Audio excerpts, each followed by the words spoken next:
Hello and welcome to Gazali. No dream is too big if one chases it with discipline, perseverance, and self confidence. Well, we have today with us a youngster who has done just that. Meet Rahul Prabhudesai, a 23-year-old young man from Madgaon.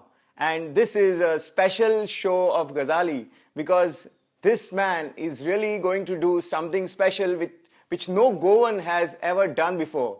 So Rahul, you are really a special talent. We can see that. And the dream that you have harbored is just awesome.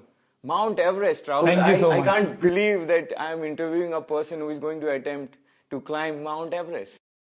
First of all, thank you for this overwhelming introduction. But I would like to say that Everest, no matter how big dream it may sound, because Everest is the highest mountain in the world and it's one of the toughest mountains in terms of altitude and a difficult task in across any field.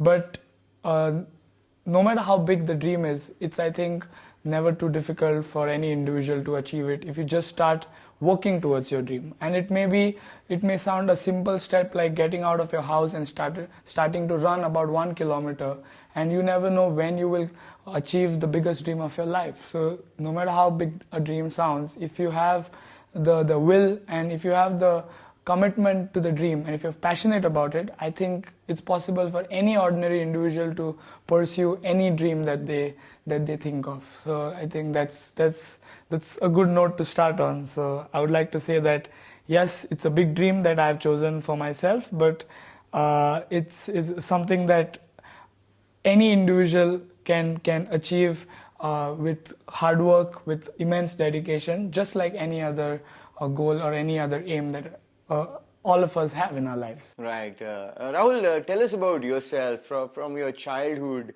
What has, what's the making of Rahul now who is going to attempt this huge task? In fact, I was never into mountaineering.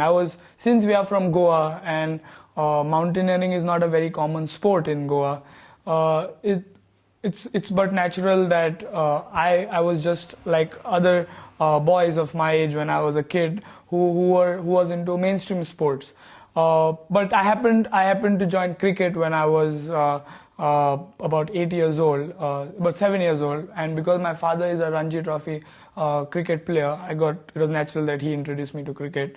But because I had massive asthma when I was a kid, and because of that I joined swimming. So that was a natural therapy to improve my lung capacity and to get rid of asthma and wheezing. But eventually I got better at swimming, so I started to do semi-professional swimming. And between the age of 10 and 16, I represented Goa about 5 times for the National Aquatic Championships. And my main stroke was a breaststroke. So I won some medals at the state level, performed well for a Goan at the nationals as well. I represented Goa at the championships in Nasik, Kerala, twice in Goa. And then, to be honest, after about 5-6 years, I got tired of swimming. And it's not something a dedicated sports person should say, but I'm being very honest. I got, because of various other factors, and I'm a person who likes to try out new things all the time. So I just got really tired of swimming, and then I always had a passion for football, so I started playing football. And after 10th, when I joined Chogule College for higher secondary, I got in the higher secondary team. And then through the selections, I started playing for Vasco Sports Club under 20, and it was I used to like the sport, but then because of injuries, I had to quit. And it was that very year in 2011 when I was going to the 12th standard. My parents took me for a trek in the Himalayas. I had done a couple of treks before when I was 8 years old, and again when I was about 12 years old. I had done a small trek in Manali, then I had done another trek in Gangotri. But those treks were with Youth Hostel Association, so we were a big group, and there were a lot of other activities apart from hardcore trekking. So it was more of a bonding camp, where the essence of trekking was still not known to us. But we got introduced to the mountains nevertheless. And so I had a brief idea of how the mountains are, of the basics of, walking and taking care up at high altitude. So this time we went to a trek called Roopkund High Altitude. It's a high altitude lake. It's called a Roopkund Lake in Uttarakhand, right? And that was the beginning of my journey to where I am now. I did my first peak. A peak is basically a mountain. So whenever we do treks, we don't reach the summit because it's just a trek to a particular landmark. But the first mountain summit that I've done was Tok Kangri in Ladakh. And it was a 20,500 feet high mountain, which is about 6,000 meters. And it is serious altitude. Anything above 6,000 meters is serious altitude. So I did it with them. It was successful. And they were very happy with me. So they suggested to me that why don't you do a course in mountaineering? Because I was fit and I loved the mountains, I should do a course in mountaineering. Rahul, what is it that you love the mountains most for? What really got you hooked on to mountaineering? Honestly speaking, I would not like to make up a reason of why I love the mountains, or I feel at peace there, or I feel cut off from the world. I think that's all. Those are excuses made by people to to justify their love for the mountains.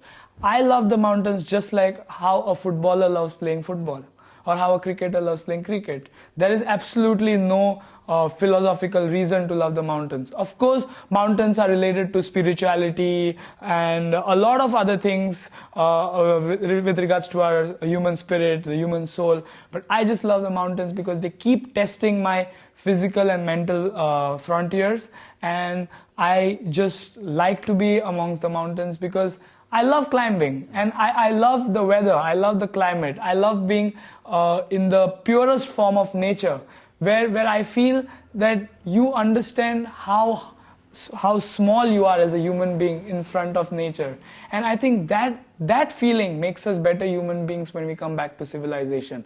I wouldn't want to impose my thoughts on everyone around me, but it helps me. When I come back home, I start taking joy in small things of life. It may be as simple as sleeping in an air-conditioned room, or sleeping in a very soft mattress, or having a car to drive around. Those small things small joys of life that we often oversee and do not give importance to. I think you start loving those small things of life because you've just come back happy from a place where there is nothing like this, and you're just thrown back to civilization. So I think that keeps me going, and when I feel it's time to go back to the mountains, I have no second thoughts because I know that I can adapt in a day to the primitive kind of life that we need to live up mountains. Right. And I think there's absolutely no deep reason. It's just that I like doing the sport. Are there any professional courses that you have done to get into serious mountaineering, and how tough have been the this initiation days for you? In fact, this is a very good question because I didn't have the same start as any other typical mountaineer in India would have. Because as I was quite a good experienced trekker and I loved the mountains, after Tok Kangri, as I mentioned, my friend suggested that I should do a mountaineering course. So I enrolled in the basic mountaineering course. That's the start of your conventional mountaineering career, or if you want to become an instructor on the mountains, you need to do this course first. It's like a degree in mountaineering. So I enrolled for this course in the Nehru Institute of Mountaineering, one of the premier mountaineering institutes in India, and it is located in Uttarkashi in Uttarakhand.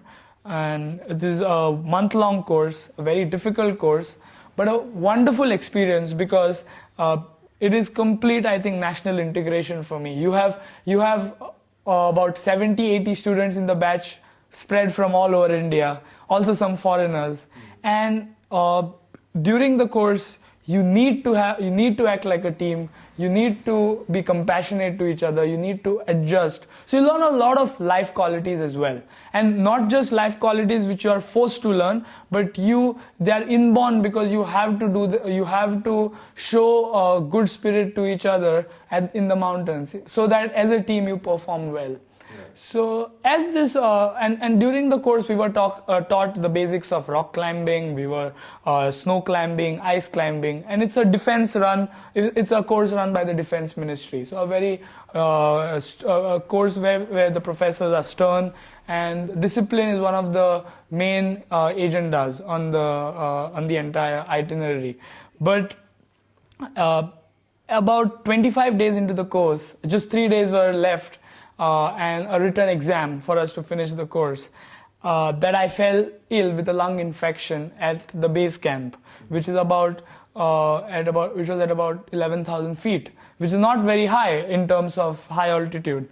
And because of that, I couldn't answer my written exams, since I had to be evacuated, and I had to return without completing the course.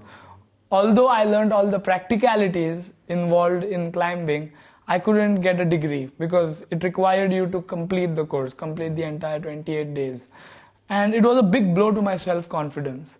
All this while I was trekking, I was a fit trekker, I thought I would become a good climber and follow my passion, take it to new heights. But then suddenly you have this wall built in front of you where nature tells you, no, you cannot.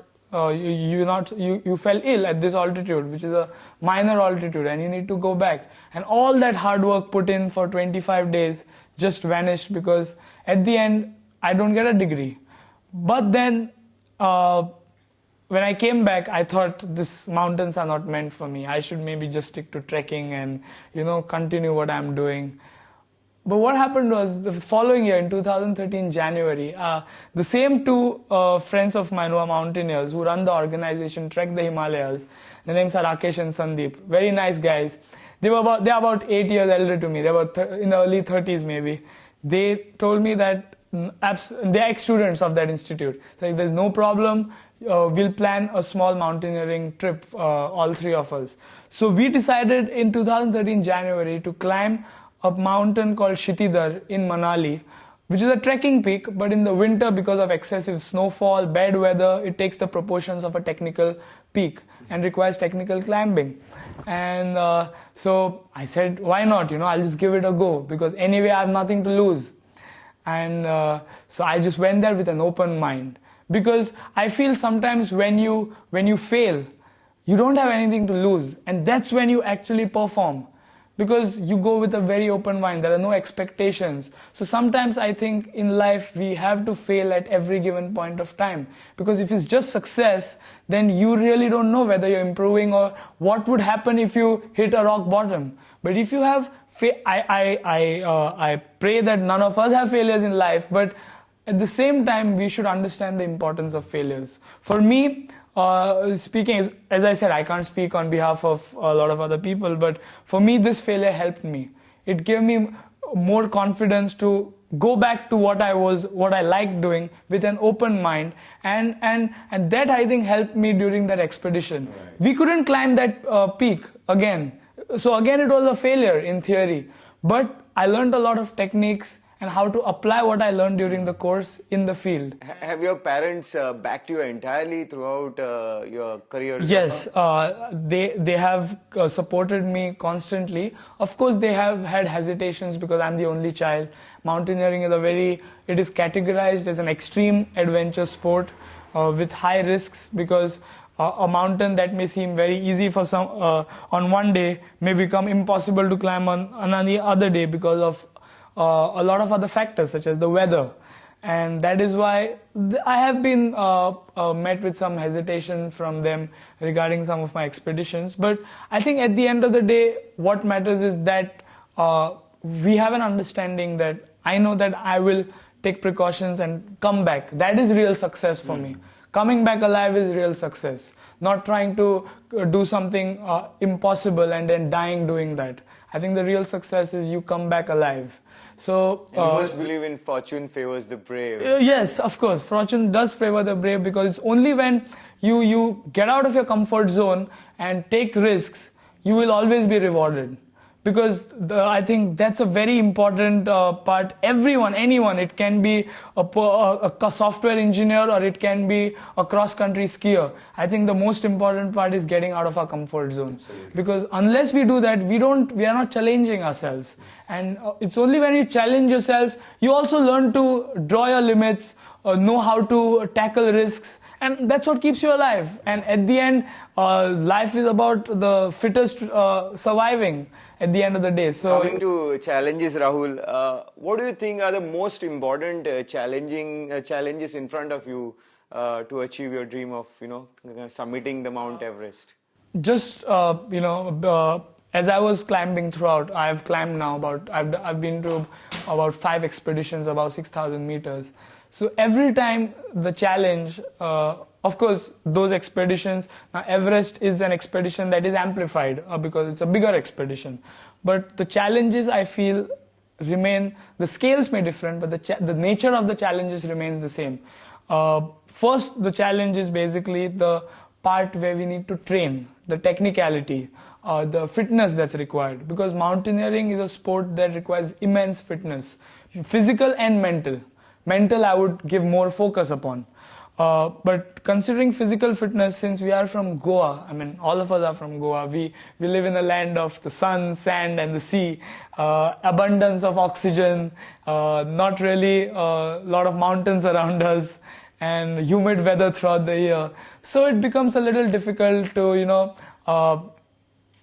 adapt to the environment in the mountains when you go from such place like Goa directly into a high altitude area. But so what for me the challenge would be in terms of physical training, the environment. But again, as I said, that's not an excuse. The second challenge would be mental challenge, and mental conditioning is, I think, the most important factor of a mountaineer's personality, because it's your mentality that takes you there.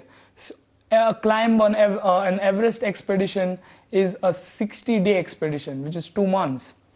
2 months of your life, you will be sleeping, eating, answering nature's call, climbing at altitudes above 18,000 feet, and where your body cannot recover. No matter how much you eat, no matter how much you sleep, first of all, you can't sleep a lot because at high altitude. Secondly, you can't have a lot of different kinds of food because of the logistical problems there, and also because your body's digestive system shuts down. Well, Rahul, I need to interrupt you here because we'll go over time. I think we can go on and on hours together talking about various challenges. I think the most important question in the minds of the viewers, especially youngsters, would be how much does it take financially to become a serious mountaineer like Right. So I'll take 2 minutes to finish about the mental part of it. Yeah. So once you mentally condition yourselves to climb, then as a mountaineer you're fit for the mountains. What comes next? The next is the finance that's required. Mountaineering is a very expensive sport. And a lot of times youngsters who want to take up mountaineering ask me, how can we approach this problem or address this problem? I think we need to look at it in a very positive manner, because coming from Goa, mountaineering is not a very known sport at all. And anything that is not known, it can be, I'm not just talking about sport, but anything that is not known, there's always more scope in getting money for that. It may be a new venture, it may be something innovative, it may be a new sport. So looking at that, I think it's not very negative for mountaineering, because in Goa, since no one knows a lot about mountaineering, I have, or any other budding mountaineer would have more scope in approaching a person and explaining to him about mountaineering. And it is a very exciting sport. So I don't think, I think it's quite interesting how you would present your sport, because it's all about the nature, it's all about taking risks, and in that sense it has got some potential for sponsors.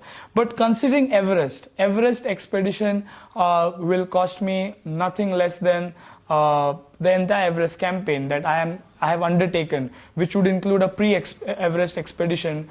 I'm attempting a peak called Dhaulagiri 7 in September 2017, which is again a 24,000 feet high peak, and a technically more difficult or challenging peak than Everest itself. And then coming year, I would be the first Goan to attempt Everest if I can, and hopefully climb it and mark a chapter in Goa's history. But for that, the entire expenditure is about $100,000. That's about a tune of 65 lakh rupees. And so that's a major challenge when you look at it. So what personally I wish to appeal to as many Goans as possible, because our Goan community is very small, and we've always had a very rich history of supporting each other in any endeavor or in any landmark, in any historical moment in Goa. It can be political, social, economic, anything, and we've had a very rich history of staying united. So I wish to make an appeal to all my fellow Goans to contribute in any manner or help me in any manner possible to make this expedition successful. I know it's a big amount, but any small amount also is help nevertheless. And this is basically a crowdfunding campaign. I plan to structuralize my crowdfunding campaign, but I wish to restrict it to Goans, because wonderful. I want if someone is going to be a part of my expedition, I want my fellow Goikars to be a part of my. So everybody can take pride in their own. Exactly, because everyone will be involved. Yes, and I feel by taking help from my fellow Goans, I'm involving every Goan in a campaign for Everest. Of course, I've approached a few private companies as well, who who are positive in helping me out with substantial sponsors. But as a part of my crowdfunding platform, I use this platform, in fact, your interview with me, to make a very informal appeal to all the Goikars to help me if possible in a way to make this Everest dream a reality. I think it's a wonderful gesture on your part to involve all Goans here, because this is something really, really special. Thank you for that. And only by, I think, with all Goans involved, I want to give this campaign a more Goan identity. And I think that's how Goa will be somewhere on the international platform of adventure sport, and I hope to be in the front and start this journey with my fellow Goans. Cool. Rahul, to undertake such a momentous expedition, you need a great deal of equipments, and I can see here a lot of equipments that you have. Could you explain some very basic elementary equipments that one needs for mountaineering? So we have here a sleeping bag. So because in the mountains you need a sleeping bag. You don't have a bed to sleep on. So we have the sleeping bag. It's a packed one. So we basically take it out, spread it in our tents and get into it. It's not very comfortable, but yes, the main idea is to keep you warm. Does it cover your face? Yes, it has. It covers it covers the entire head, and then you need to wear also a cap or a woolen. No, your face is always open. Your face is open. Okay. Yes. Your nose. Yeah. You have basically it's just like a mummified mattress where you wrap around you, but your face is exposed for you to breathe. With that temperature, is that it's not a problem, because you are in the tent, and in the tent you are breathing, and your body, the heat of your body keeps the tent warm, no matter how cold it is outside your tent. So even at minus 60 yes, degrees. Even at the highest camps on the biggest mountains, where the temperatures may drop to minus 40, minus 50, minus 60, in the tent, once you start breathing, there is moisture created in the tent.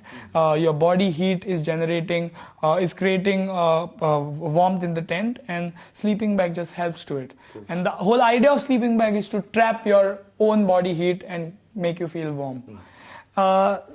Then again, a very important part of mountaineering is the harness. So you wear this harness around you, and this is your personal sling, which is then tied to equipments like the ascender.